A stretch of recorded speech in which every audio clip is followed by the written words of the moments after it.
I think with a lot of AI, it's not that it's changing the trajectory of things as much as it's accelerating the trajectory of things.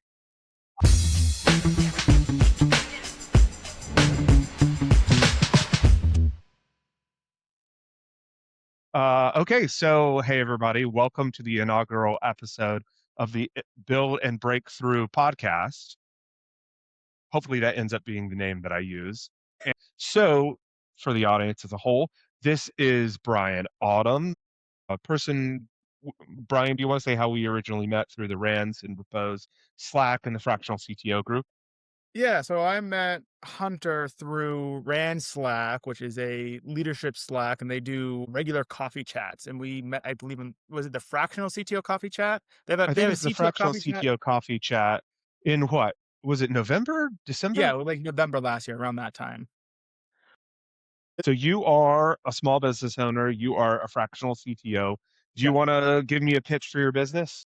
Yeah, I run Curious Mind Software LLC. We are a fractional CTO firm. So our objective is to help companies essentially achieve their company goals. So we typically work with earlier stage companies, and we also focus on companies that have a lot of industry expertise, have the capital. The only thing that they're missing to succeed is they just don't have the internal tech team to be able to drive their businesses. A big part of my philosophy is that there's a lot of businesses that they just need that extra little help to figure out how to get their companies working in order to make their company successful. And the biggest problem that I see is that a lot of companies, the traditional model would be go to a dev shop.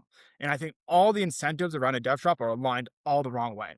And I have some friends of mine that run dev shops, and I think they're phenomenal. And I'm more than happy to like if anyone messages me and have to give out personal recommendations. But even they struggle with the idea of like, okay, to be successful as a dev shop, you have to try to maximize the amount of hours, maximize the amount of cost, and that you're. So we've talked about hourly billing is nuts by Job Nerd Stark several times. I forget if you've fully read that or not. I But bought one it. of I the haven't gone around to reading it, but I bought the book. they're like instigating incident or whatever for Jonathan Stark and writing that book and all the stuff that he does is he was working as I think he was a VP of engineering for a dev shop.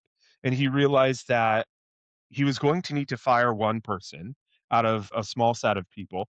And he realized in making that decision that he had to fire his best engineer, not his worst engineer, because his worst engineer was his most profitable engineer. And Mm. the realization that, like, dev shops and especially hourly focused dev shops, their incentives are fundamentally misaligned with their clients, essentially, is what had him make that whole move to value-based pricing, which is still something very It's so interesting funny to you mentioned that. consider. I have a friend that runs a dev shop, and I talk about with him every once in a while about business models. And he talks about how he hates bringing on more senior talent for his dev shop. Because the other problem with senior talent as a dev shop is they're usually smarter about their how much they can charge. So they tend to have less margin. Yeah, Compared exactly. to your junior engineers, you can sell junior engineers for way more margin than you can senior engineers. Yeah, I mean, isn't the dream for a lot of dev shops getting like, I mean, junior engineers or cheap offshore talent and then selling it for as Yeah, close to US I think prices it's as better with cheap possible. offshore talent because at least with cheap offshore talent, you get higher quality for your Yeah, bang for your buck. exactly. But like what's really tough is the dev shops that are trying to do onshore work. It's like hiring senior Exactly. engineers onshore, the margins are going to be slimmer. They're just not going to be interested. It's just doesn't, and it's not even like they're trying to be malicious about it either. It's like, Yeah, it's like just you economic need. incentives, right? Behavioral economics.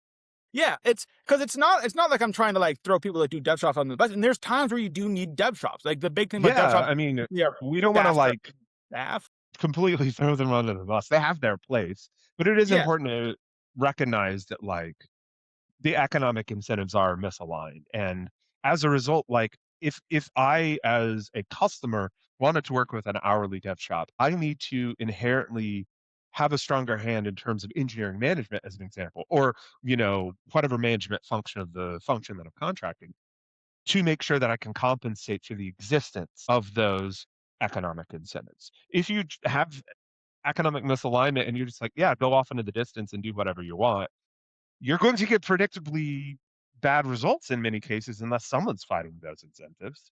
yeah, because then you get this paradox with early stage companies with dev shops. Is to your point, is you're better off hiring a dev shop after having internal talent that can sort of check and balance the dev shop. Exactly. And that's usually where you get the best kind of results. you get the best bang for your buck, you get the best trade-offs. Because the big nice trade-off with dev shops is it's usually quick to bring them on board. You can Mhm. offboard them pretty easily. You can control hours. If you hire a full-time person, you can't, and you don't end up I utilizing mean, them. Now all of a sudden you have a drag. What are you going to do? Fire them? Most jurisdictions, it's really hard to fire people. And even if it is easy to fire people, it is miserable to your company culture if all of a sudden you're exactly. dropping people left and right. No one's going to want to work for you. So it's because you, when you're especially an early stage company, you need to build a culture that people want you to succeed as a company. Because like there's things that you need people to do that you can't ask them to do that they just need to do. Like I was earlier this week, I was up at like what 10 p.m. doing a deployment for one of my clients, and that was not part of our job description. That was never asked to do that. But it's what the client needed, and it's like I'm not gonna Exactly. it's like this. I'm gonna do it not because I'm told to do it, not because it's economic, because I genuinely want to see clients, the Mhm. people I work with, succeed.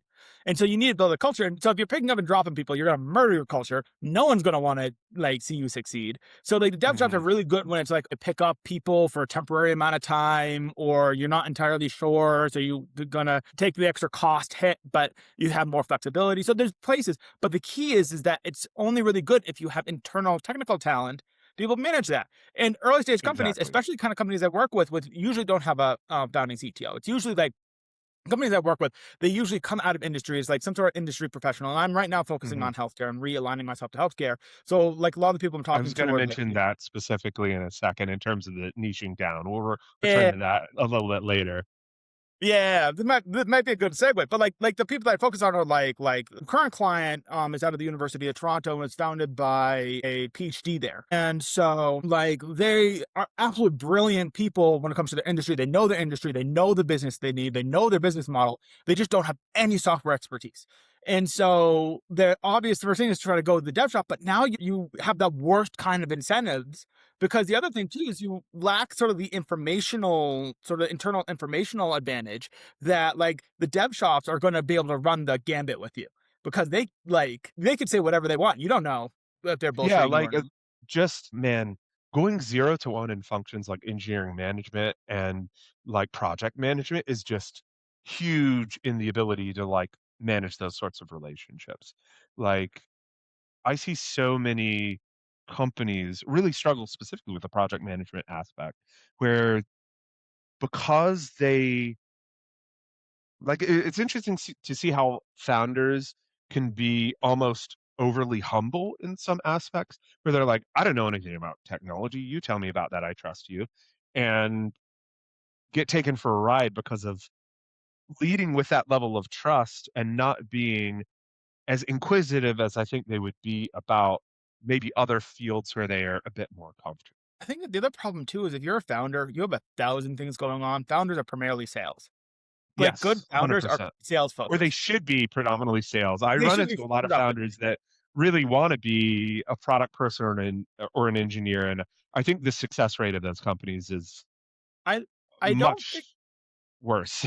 yeah, I don't necessarily think that you have to be entirely sales, but at least like what But 30 to sales has to 40% of your come time. first, because Yeah, if you sales I has to mean, come it's the first. quintessential engineering dilemma, right? Like, if I spend a year building an incredible product that no one cares about, then I'm a year in the hole, versus if I just sell something, then I know people will pay money for that, and then I can build the thing that they're willing to pay money for. So, like, I mean, obviously it can go wrong either way, but one of those is just a vastly riskier and high opportunity cost scenario, right? Yeah, but like the founder doesn't have the time to do that. So like when the founder is running all these other parts of the business, they just need someone to be like, just make it work. I can't get into the weeds because if I get into the weeds, it's going to suck up so much of my time that I'm not able to address the parts of the business that need to be addressed. And then the kind of founders I like working with, anyways, are industry experts, and it's like their whole thing is about making sure that they're building the right kind of relationships. It's Mm, they're building the right kind of connections. They're making sure the business is going in the right direction. They're talking to investors, making sure the investments lined up. So the idea of like now somehow in your like 40, 50, 60 hour week, you're also going to somehow keep track of all the nitty gritty of something that you don't even have the experience in. yeah, Like, I mean, and it's also worth noting that, like, the lift to become good at a lot of this stuff is not trivial, right? Like, it's learnable, like, any of these founders could become great at engineering, product management, project management, for example, but like, the opportunity cost there means just really pumping the brakes for a significant amount of time, right? I think that's the challenge is let's say with the new world of AI, with Perplexity and all these new gadgets, it takes you 3 months to be a project manager. What are you gonna do in that 3 months? Are you gonna Yeah, you're just gonna put that's your business on pause? significant opportunity cost for 3 months while you're figuring out, like, the best practices for that and figuring out, like, I mean, I think a lot of these founders will end up rediscovering things like linters and tests and all these sorts of things where more experienced engineers like, we need to jump straight to putting these guardrails on." Well, that's exactly it. You can skip steps, which if time is your constraint, which as startups, time is always the constraint. 100%. Being able to skip these steps and get to a more mature sort of platform, getting to a more mature operations quicker is going to make a huge world of difference with how fast you can move into the market, which is super important for highly competitive startups. And to that point too, like from my understandings from the VCs in my market, so many VCs are not just focused on valuation, but how rapidly the companies reach that valuation. Because a rapidly growing startup is generally speaking a better bet than a like if you have a startup that reaches 10 million in 1 year versus 10 million in 10 years, which one looks like the more enticing prospect, right? Like it's pretty clear. So making that decision to deliberately focus on time to product market fit tactically, well, I shouldn't say tactically, that's more operationally strategically, sets you up for more success with funding in the future too. Yeah, and the other thing that I really help with too, which is connected to that, is sort of like product technology strategy. It's sort of Mhm. sits halfway between product, halfway in technology, which is like how do you build your product so that you're delivering features now while under the hood you're actually able to build your platform because Exactly. you have like when you build a product, there's two big parts. You have your product and you have your platform that supports your product. Mhm. And what's really tough is striking, especially on early stage companies, striking the right balance between how much you invest in your platform and your product. Because the more you platform investments don't usually materialize. VCs will never ask you about your platform. They Yeah, don't give a they're damn if you're on Vercel or AWS or like you put it mhm. on some sort of random box in your living room and you're just running off that. They just don't give a damn. How they care about the product that sits on the Mhm. platform. But if you only invest in that product without caring about your platform, you're going to hit a point where you're going to hit growing pains where it's like, oh, you're going to have to rebuild everything. And Significant scaling problems. you hit significant scaling problem. And like you shouldn't worry about scale as an early stage company, not really, but you I have to. mean, you don't wanna, like you don't wanna worry about it per se. I guess, like, my line there is always like, yeah, if you have 1 customer, don't think about 1,000,000 customers. But if you have 1 customer, you should think about what it looks like for 10 customers and 100 customers. Like, you shouldn't necessarily be building directly for your 100 customers even, but you wanna be looking at the future to just make sure that you're not painting yourself in a corner for that next level of scaling each time. Because you Yeah, are the way gonna that I fundamentally have to do a lot of rewrite. You may build a thing and get 1 customer and then figure out the next 8 customers don't care about that. So, I mean Yeah, the way that I typically work with my clients on, and the way I conceptualize it is again that product platform, 10% platform, 90% product at the beginning of your company. But as your company yeah, starts I love it. growing, the percentage changes. And I think the Mhm. key here is keeping track of that because it'll sneak up on you. Like, It because really like early stage will. It company, they should be really normally sneaks up 10. on you. But then if you're not paying attention, then all of a sudden you need all of a sudden scale. And like for most applications, if you don't invest in platform, what it means in practice is it's going to take you months and months and months to get to a point where you could even scale. And then all of a sudden Mhm. it's like, oh, we have this client on the hook. They're going to walk. We don't get this done in a week or 2 weeks. It's like, well, I don't know what to tell you. You Yeah, just, it's like bad news. Unfortunately, that's just not realistic with what we've done right now. so that goes back to like a big part of what I do is like that product technical strategy of like making sure that we're investing in the right things at the right times, Mhm. and making sure like the company never gets because one of the biggest things too I find is part of my personal offering that I always strive for is consistency and predictability. One of my personal philosophies: founders don't care as much about cost as predictability. That founders will be they're assuming they're capitalized. If they're so early, they're not capitalized. Yeah, yeah, I Then it's a definitely little bit agree different. there, but I'm inclined to agree. It's an interesting way to put that. Yeah, and not to it's not to say that cost doesn't matter, but like But if predictability you is more important to cost because if you are paying X amount of dollars and then like maybe you get it in a month, maybe you don't, who knows? It becomes impossible to do all of the downstream planning from there. Like your sales and your marketing and like just kind of the basics of running your business, right? The other Versus if something's a bit more expensive, but you're able to be more predictable, you can actually more successfully do that longer term. That's exactly it. Is that if you know it's gonna be more expensive, you can raise more capital. You can change your pricing strategy. You can maybe shift some of your priorities around so that you're not onboarding things as early. You have so many options if you know what your cost is going to be. But what kills you, and if you have 6 months, you have more options than you have 1 week. If in 1 week Very you're much like, "Oh, so. our cost is gonna double," it's like the company is going to have a hard time pivoting to adjust to that. But if you're six Right. months out, it's like, okay, we're going to go to our pricing strategy. Maybe we increase the pricing or we break it out a little bit more, or maybe we add some other kinds of fees or the pay structure. There's ways you can do that. Or maybe even you just go to your VCs and it's like, hey, we're going to give a little bit more equity away, raise a little bit more capital because of this. And you can Hmm. adjust. There's options you have. Likely what will happen is a little bit of everything in order to hit that. But it's when all of a sudden the prices go up and then all of a sudden it goes down and then it goes back up again. It's like in that unpredictability is what struggles. And it's doubly tough when you're dealing with industry aligned founders because they don't understand, they don't have an intuitive idea of how software pricing works. They just don't have that intuition. So a big part of what I do is just trying to make it so like everything moves consistently. It might not move as fast as they want. It might not be as cheap as they want. There might be a little bit of grumbling, but the key is that I would prefer the consistency. Like, and that shows up in the cost. It also shows up in things like bugs of like Yeah, how like many not bugs show up. having to throw away your roadmap for a while because a certain set of bugs have come in. Like, and then to the point of bugs specifically, allowing the quality of your platform to decay to a point where you're having like serious bugs that you have to prioritize generally means that you're driving up churn too, which means that sales efforts are now less impactful because I mean, depending on where your churn numbers are, you may be pouring your leads into a wet paper bag as they immediately fall back out due to the bugs. Like all these things really have really strongly compounding effects through the organization. Well, that's what's funny about that too with bugs and consistency. If you know how much effort's going to go into bugs and how much bugs you have and how many bugs your clients can withstand before they start Especially churning, that one. because you're never going to be bug free on an early stage Of company. Simply, you course. just don't have the time I for mean, it. you're never going to be bug free on any scale, right? On any scale, but I feel like it hurts you a little bit more early scale because you have such tight constraints about prioritization that you have a little bit more. If you have more capital, you have more people, you have more wiggle room, you have more, you can do more, play more. When you have less And capital, less also as you're people, bigger, you get better lock in. So people may be less readily able to churn. If you're an early stage startup, you probably have a relatively feature like thing where if someone's like, this has displeased me, I am gone. There's not much you can do to stop them versus lock in. you also have more reputational capital that you can deploy. That's It's true like, too. okay, we have more reputation. Yeah, we're gonna have a bunch of bugs. They're gonna grumble a little bit, but they have such a long history that we can afford that.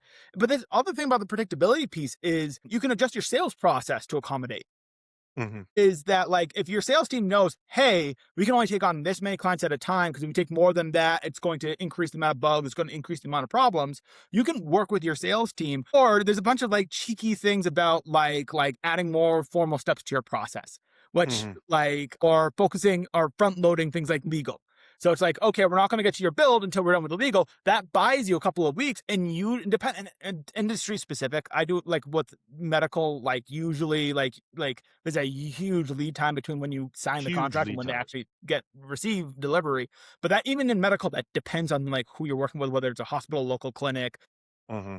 the size of the organization, what jurisdictions they're operating in will change that. But like you can work with your sales team and have that two-way communication where it's like, okay, this is like how many clients we can handle, but also how long do you think it'll take before they actually start caring about delivery? Right. And that can go to your strategy. But that goes to like the general overall plan is that you have to like the big part of what I help companies with is trying to figure that out. Very much so. Okay. I wanted to come back to that point about niching down a little bit. Yeah. So I really want to just kind of harp on this a bit because this is a thing that comes up in all of those fractional CTO conversations that we have. I mean, we've talked about it a bunch. I would love to for the audience itself. Can you cover like what your journey was of niching down into healthcare? Yeah, so I've been operating as a fractional CTO a little under 3 years now. I've been full-time at this about, like, a year and a half. I got good advice to do it part-time until I got a couple of solid clients before taking the full plunge. And so for the first sort of 2 years and 3 years now, I was not really focused on an industry. I was sort of general, and that's just because, like, when you start, you just gotta be humble and take whatever you can grab. Yeah, you gotta just kinda figure it out. Yeah, but I've gotten to the point where I've gone through enough clients where it's like, okay, I'm starting to understand which clients I work best with, which clients I don't, which industries those clients are in. And something that I think is really important with niching, especially because I'm a small operator. So I am myself. At some point, I intend Mhm, to bring on other people once I sort of figure out like the more reliable process. But until I find out that process, it's going to be very independent. mhm.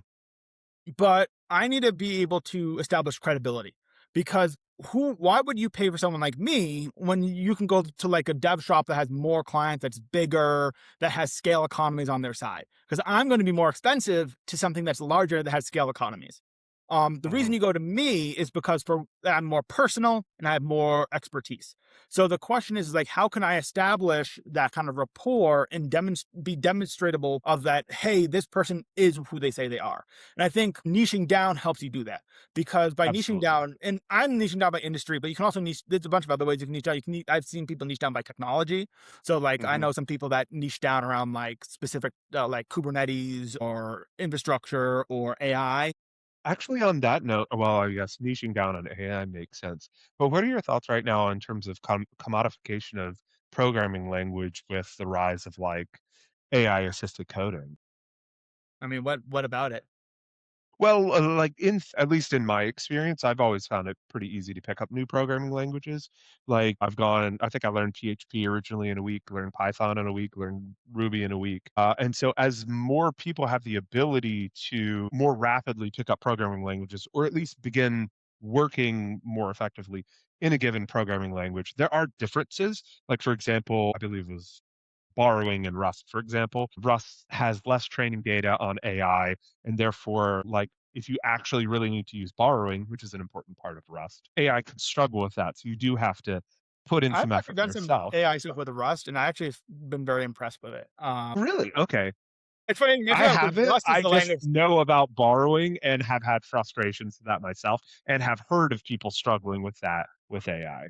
I think the trouble with Rust and AI is that Rust is just more verbose. Languages that are so because it's more verbose, it's not as information dense. Other words, to do the Mhm, same kind of function in Rust compared to like Python, you have to have more lines. The more lines, mhm. larger the context, the more places the AI can get wrong. So it's Very just a more much. difficult language to operate in. And I do agree with you. Probably there's an element of there's less samples out there for Rust, but Rust is large enough that I can't imagine the lack of samples is going to that meaningfully do it. Like Rust is the entire Linux kernel right now, or not the entire kernel. And C is still there, but like Rust Significant is now parts. like a first party language on the Linux kernel. You can't Mhm. tell me it's a first party language on the Linux kernel, and there Yeah, isn't this is enough code true. to be able to train on Rust. I think it's just more complicated. I think But though the common. but back to the point about the commodification of language specifically. The hypothesis here is at least, let's say you're good at one programming language, like let's say you're really good at JavaScript, for example. If you're really good at JavaScript, picking up other programming languages is mostly a matter of just adjusting to slight syntactic changes, which AI is fantastic at doing. Like there's the aspect of like really breaking down the problem, structuring a solution for that is also helpful with. But I mean, AI will absolutely obliterate just simple syntax stuff. So if you're niching down in like historically, if you were like, I am truly the best JavaScript programmer, for example, that provides a pretty decent niche to be in. But then now, if I have 20 years experience in Python, I can be conversant in JavaScript very, very readily. Although, I mean, to your point about messaging too, that may be more of a factor here as opposed to the Yeah, core skill set. I think with a lot of AI, it's not that it's changing the trajectory of things as much as it's accelerating the trajectory of things. 100% agree there. I think that niching down on language pre AI I think is something you see early career. I don't see many people that are late. Like you see people that Yeah, are late in I careers, agree there for but they're sure. not with a huge amount of expertise. Because what people later in their career will like specialize around technology is like Kubernetes or specific problem sets of like, oh, I'm really good or I'm really good at like handling like a data scientist. I'm really good at like large data Yeah. problems. You Data see, science is probably a better example there. I guess what you're saying is through your career, if you were to niche at the lower levels, you really only have the skill of the programming language, therefore you're forced to niche, with that being a differentiator. But as you become more seasoned through the field, you develop a wider variety of skills and you move up like a inherent chain of abstraction there, right? As because you I think sort of the like zoom out and have a larger view of the industry and are able to niche in more abstract ways. because what does it mean to niche? Niching means that you are building a reputation, an experience set to say that I can solve this classification of problems. Yes. That's what effectively niching means in practice. So if Mhm. you're niching in programming language, like what does it mean to be good at solving Python problems? Like if you're building like a web server versus you're building an AI model, both of them use Python. I guarantee you one of those you're not Yeah, going to be able to do good at both of them. And that's what I very mean is much like so. language has never been that great. Is that it's like it's not about the language. The language is a medium. It's like 100%. it's you can even probably equate that to like art too. It's like if you're a landscape painter or you're a painter for like figure drawer, you might both use the same kind of paint, but I guarantee you, Yeah, one like right. if you It's have like, the I am a pencil specialist. It's like, okay, cool. What does that actually mean? Like, yeah, you can do a lot of things with a pencil. I guess that's one of my struggles with AI as a niche too, is like AI being a tool, it's kind of like, okay, cool. Like, yes, you can use AI to accelerate, but like what problems are you really good at solving? Because if you can solve the problem, AI can help you get there faster. But if you can't solve the problem, I mean, maybe AI can help you solve the problem some, but there's it's an still a accelerator. gap It's there. I drink caffeine every morning in order to make myself move faster. I have an AI to help me move faster. Like it's a tool to help you move faster. And like and this Exactly. isn't to like undermine how powerful and profound AI is, but like Absolutely. it's an accelerator. Like, but if you don't already have, the other big thing is the way I explain it to a lot of my clients. It's a multiplier. So if Mhm, you have someone that has a skill level, let's say arbitrarily, let's say one, and you add AI, it's a 2x. So now you have the quality of someone that's two. And that you just mhm. double. That's great. But if you have someone that has the skill level of two, you 2x that, you now have four.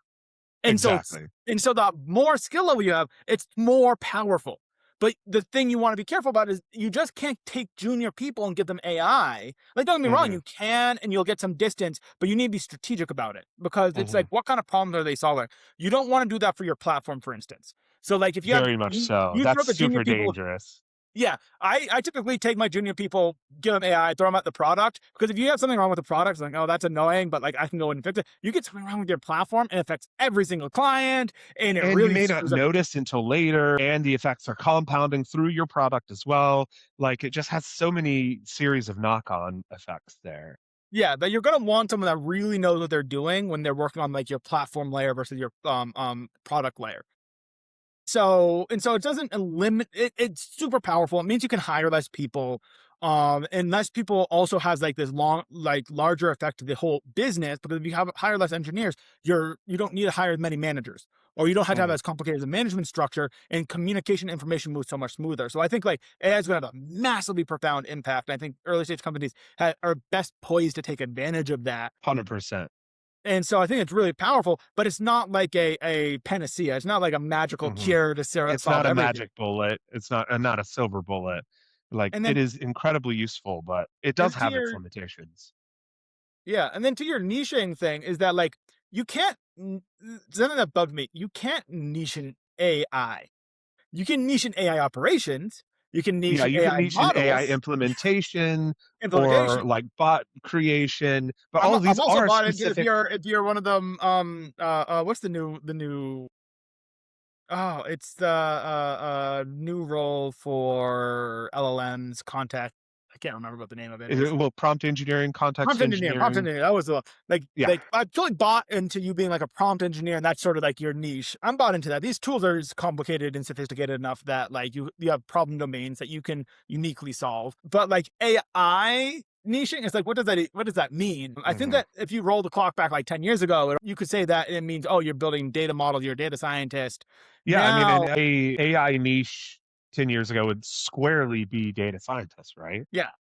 So now it's so much more complicated, and then it's really confusing. And I think there's also a certain amount of people that are indecisive, and I think that's the other thing I like about niching is that even what I like, yeah, this is one of the things I like about niching is it shows you're a decisive person and that you're an action oriented person. That's a very good point. It's funny because I have some client. I've this year I've focused on healthcare as my area, my niche that I'm focusing on. But since then, this month I've grabbed a couple conversations with people that aren't in healthcare. That I told them, hey, I'm focused on healthcare. And like, that's great. I'm not in healthcare, but like that's great because like it doesn't me saying that I'm in healthcare doesn't actually eliminate me picking up clients not in healthcare. If anything, that actually raises the reputation because like, oh, this person probably knows a lot about security because I'm able to pull in the reputation of healthcare into whatever thing that I'm working on. So it doesn't actually, because I think people get nervous about niching because it's like, what if I pick the wrong Oh, niche? What if I'm yeah, wasting they my time? absolutely do. The biggest pushback that I get in terms of niching is like, I'm going to be in too tiny of a niche and then I won't be able to get any business. Yeah, right.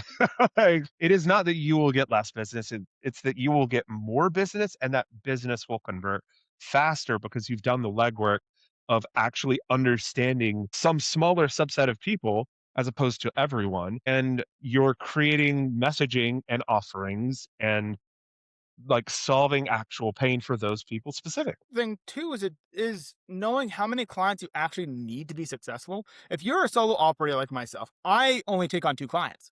I only Yeah, I need mean, to I think win for most one people in our client. space, I think most people, unless you're trying to collect Ferraris or something like that, you could probably survive off one client Yeah. at a time, right? Like 2 is better, obviously, because who doesn't like money? But like, if you're Well, building I'm a on sustainable business, you shouldn't need to be like, I need a market of 1,000 people for my services business. You probably can't digest that anyway. You just don't have the hours in the month, let alone the week or the day. Yeah, that's exactly it. Like I'm on two businesses because I work with companies that are so early that because again, my big thing is advice. They don't need as much hands-on thing, and I help hire on people into the company Mhm, internally to be able to do a lot of like the groundwork so that I can do two clients. But if I absolutely buy the idea that if at probably at some point in my career I'm gonna work on later stage companies, and when I'm at those later stage companies, I'd probably just go down to one, just because I don't think it would make as much sense in that case. But mhm. that's a very strategic decision on my part. Like, okay, these are the kind of companies I've worked with. These are companies I like working with. These are the sizes, and I know this is what I can offer well and do a good job of it, and also be appropriately personally diversified, such that when one company kicks the can, like, because the other nice thing, Yeah, if I you keep need some redundancy there so that it's not like, "Oops, now I have to run my whole sales pipeline for X months just so that I can, like, continue to eat." because the other big thing too is affordability. A big part of how I try to structure my personal business is that I want to be affordable, but also like I have a family I need to take care of. I have a 9 month old I need to take care of. So it's like I Yeah, can't be out of. that's gotta be the priority, right? There's a lot of Like, diapers I need to buy. there's subsidizing and then there's, like, my family can't eat. Yeah. But the nice thing about like by being on two different businesses, because if I'm on one business, I have to ask a higher per hour rate to cover the time I'm not going to be employed. If I have Exactly. two businesses, because I have that level of redundancy, I actually don't have to have as much margin on any individual business because I have a confidence that like the risk is diversified. Yeah, exactly. It's just lower risk overall, and therefore you don't have to charge that higher premium for the risk. Yeah, I don't have to charge a higher premium, which is something the early stage companies appreciate more. Let me buy into it. I show up better on their also me being my because a lot of times when I'm working with companies, it's my absolute cost is what they look at. So they don't usually adjust it per hour. So if I'm working Mhm. 50% time to clients and I'm charging each client like K, I'm making 400K, but each client's like, look, we have a CTO, we're paying him Yeah, we're 200K. getting all of our needs covered for only 2K. And I mean, that's like one of the economic advantages of this model too, especially for the earlier stage companies that, I mean, might dump more money than that on a full-time person when they just don't have that much work that they need. Well, that's especially work at the level that makes sense for me. Because what I'll if I work with a company, they pay me 200K for half time, or technically it's 40% time. I do 40/40/20 is my model. They like 200K for 40% time. I can then hire two or three engineers for another 200K. And so now their engineering team consists of three. If they paid me 400K, they have one engineer, me, Exactly. compared to 3 engineers. And the other thing too is those two other engineers, we can hire people that are like more tailored to the specific things they need. So they're probably even going to be better than me. And also, I mean, to the original point that we were talking about in terms of like specialization, they have you as someone that can make sure that they're getting top quality talent in for those roles too. So effectively, like the overall efficiency of the organization as a whole is actually significantly better than they would be like as opposed to hiring, let's say, like three junior guys who are producing questionable output or any output at all whatsoever.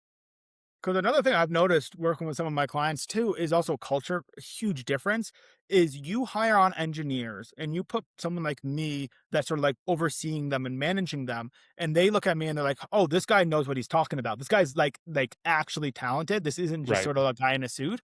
Like they will work so much harder. They will actually be a lot more connected to the success of the company. And I've Yes. seen other companies that the CTO is someone that doesn't really know technology, and the engineers under them are like, "This is a joke." Like, it's Yeah. not Right. exciting working for a company that doesn't feel like competitive skill-wise. So me coming in part-time, even though I'm only on there part-time, it elevates how the technical org of a company views. It's like, "No, we are highly competitive technologists. We are Hmm. there's a career here. I can do like a better job." And I also do a lot of like personal coaching for a lot of the engineers in these companies. I'll sit down with them and be Yeah. like, I "Okay, mean, where do you want like to? Let's make the sure that you're successful." I can't understate the value of that specifically, right? Like just having a manager who has no idea what you're doing versus a manager that's like, I've been where you've been. I know how difficult it is. I know how to help you through this situation is it's better for everybody across the board. I think the other big thing too is that I primarily hire internal, at least for the first round of technical talent. So I'll Hmm. go in with a company, I'll hire internal team into that company. So that's a lot different than a dev shop model, where a dev shop model, they'll have engineers on the team. I don't hire engineers under my brand. Hmm. And so the engineers I hire on, even if they're like, "Well, Brian, I liked working with you, but I don't like how you look. I want to get rid of you." It's like those are your engineers. Those are not my engineers. Those are your engineers. And so they're aligned with the business. And so there's a lot more trust. You can ask a lot more from them. You know that they're not going to be split between three different projects and that they're just giving you scrap time. It gives you a lot, it gives clients like a lot more control and feels a lot more comfortable. Also conveniently like lets them check me, because it's like I hired on these people. That's There's no true too. reason these Yeah. people have any reason to say that I'm good. Like they can talk crap behind my back. Like they don't, Yeah. Right. but they Well, could. preferably not, but Preferably not. if they needed to, they could. They could, and so it also builds more trust in the organization, which Right. makes the organization a lot quicker, a lot more aggressive, a lot leaner. And then going back to like the mentoring thing is when I talk to these engineers and be like, "Where do you want to go?" I always make sure that their future path is in line with the business's objectives. It's like, there's one engineer that I talked to that wants that's like relatively early stage. They want to be more infrastructure. It's like, okay, as this company grows, we're going to need more infrastructure. I'm going to make sure that you're involved with all those decisions, even if though you're junior right now and you won't be able to make the final decisions. I won't put you on that because God no. Um, Right. but I'll But make sure you you're can in the still room. see a path to that in the future. And that makes them so your talent so much more excited, because it goes back to what I was saying earlier is you need to inspire them, because if you get them Mhm. really excited, they see their future in line with your company's future, they'll put in so much more effort, they'll put so much more attention to detail, they'll deliver you so much more quality, and also when things are on fire, they'll be in the trenches with you. I mean, to go kind of call back to part of what we were talking about before, alignment of economic incentives, right? Like if someone's like, I am at this place, contributing to this place is in my economic best interest. It's going to help my career.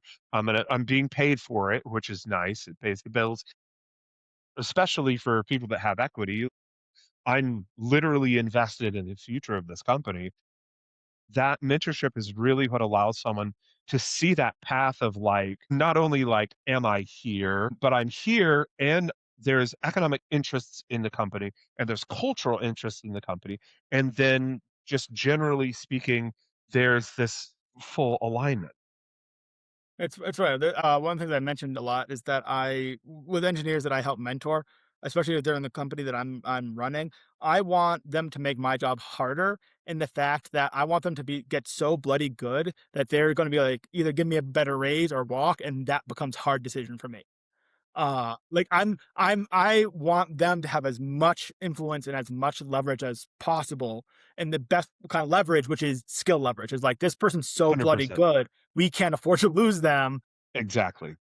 And then by helping them get that leverage and make my job difficult, I can actually go to like the CEO, I can go to like the head of HR, I can go to these different people in the organization, and I can really sell these people and like, hey, we need to make sure that this person gets paid more, gets paid their worth, because we're Mhm. absolutely screwed. And they like I feel convinced of that, it makes it so much easier to do that. And then the engineers see that it's like, oh, I'm helping pitch for them. They're gonna want to stick around. And Exactly. again, this is in the context of me. I'm only there part time, and you don't need a lot of time to do that. Like I'd meet with like these engineers like every other week, half hour. Yeah, I mean, like, and it's the value of one-on-ones, right? God, I've seen people that neglect to do one-on-ones or in some cases try and replace it with, like, a different meeting, and man, they're missing out. Like, collectively, that's so important. It's also really important for like earlier stage companies. I think with earlier stage companies, there's almost this idea that like everyone's talked to everyone so much already, you don't need it. But it's having that formal, structured one-on-one where you're actually sitting down, talking with like understanding where they're going. Like you do that a little bit over a long period of time, that really adds up. Because it what early one of the things I like with working with early stage companies is everything's personal. Like early stage companies, it is personal. And so you need to make it feel personal to everyone in the company. If you Mhm. try to make it like suited, business, professional, no one's going to stick around. No one's going to want to stick around. Yeah, Like because you can they're do that they're there for the startup, not for if they wanted that environment, they could get that environment at significantly less risk elsewhere, and probably more pay too, to be fair. and in many cases, yeah, more pay. Uh, so do you wanna plug your pluggables? Yeah. So two big pluggables. One, I help co-organize Code and Coffee, specifically Code and Coffee in Denver. Though Code and Coffee is a national software developer community, volunteer from the ground up. We're in somewhere in the range of like 20 to 30 cities. No matter where you are, we probably have a Code and Coffee there. You should definitely connect with your local chapter. Do you know if there's a Code and Coffee in Atlanta that you can point I me towards? I don't know if there's one in Atlanta. I'll have to check the list. Yeah, like, cause I didn't know about that, and I would be interested in learning more about that. Yeah, I'll send you the info for that. That's codeandcoffee.org. If you look up codeandcoffee.org, you can that's the main website for it. It's all volunteer run from the top down. National director, his Love name it. is Steve. He's out of DC, probably the friendliest person on the planet. If you want to talk to someone real friendly, you can go talk to Steve. Steve has like open office hours. I run the Code and Coffee in Denver. I started the one and ran the one in Boston. And we're looking for locally in Denver, we're looking for sponsors. Nationally, we're also looking for sponsors. The second thing I'm going to plug is I am always looking for either new clients or new cool people to talk to. I have open coffee chats. If you go onto my LinkedIn, which I'll give to you so you can just post it wherever you want to post it, you can schedule. I'm always happy to grab like coffee chats with people. So you can schedule coffee chat with me. More than happy to talk with you about your business. Even if you don't intend to hire me, I just like talking to interesting people. Yeah, I mean, like, that's basically what's happened with us, right? I enjoy talking to new people, you enjoy talking to new people, and then stuff like this happens, which is Stuff like this fantastic. happens. But, okay, great. It's been fantastic catching up.